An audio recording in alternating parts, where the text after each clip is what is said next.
ADHD is often thought of as a childhood disorder that can cause kids to struggle with hyperactivity and paying attention in class. But these days, doctors are seeing a surge of adults coming in and getting diagnosed with ADHD.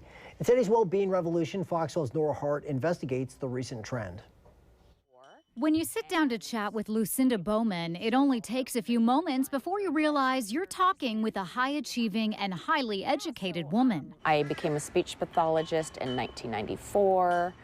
I've been working in schools, hospitals, clinics, all over the country. But what you wouldn't realize is that on the inside, Lucinda is dealing with something frustrating and at times even disruptive to her everyday life. I call it discombobulation, just kind of a chaos in your brain, and people might even say, oh, you're totally together, but it's kind of a disaster behind the scenes. Lucinda has ADHD, but was only diagnosed a few years ago and says motherhood guided her to the realization. My son was diagnosed when he was 4, and I was seeing a therapist, and she said, well, you have ADHD too.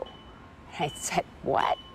You know, here I am, 47 years old, and never had anyone ever said anything about ADHD. Though looking back at her childhood, she says it all makes sense. It was like a revelation. I just felt like I knew something was different and off, but I didn't know what it was. Lucinda is one of 15.5 million adults in the U.S. living with attention deficit hyperactivity disorder.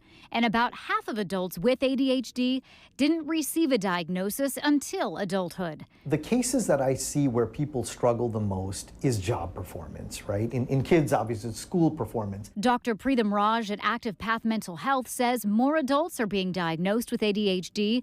In fact, many are coming in requesting screenings and seeking an official diagnosis.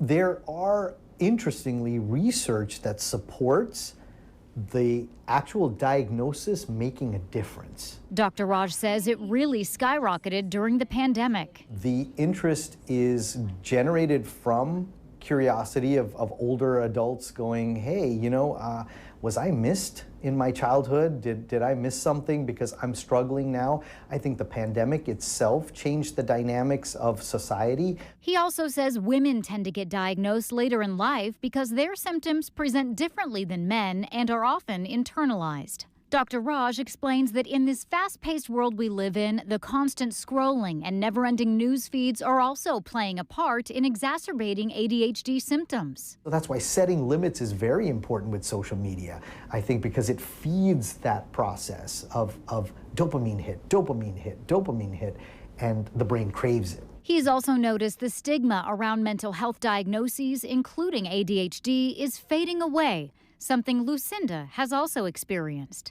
Any kind of mental health issue or disability, people didn't want to talk about. And now that it's out and a lot of people are identifying as ADHD, it gives them more power and a voice. Lucinda has treated her ADHD with therapy and medication, and now says her diagnosis can also be a superpower to advocate for others as an ADHD coach. But I'm kind of someone who enjoys being different. I've always been different, and so celebrating myself and identifying as someone with ADHD is a blessing. Nora Hart, Fox 12 Oregon.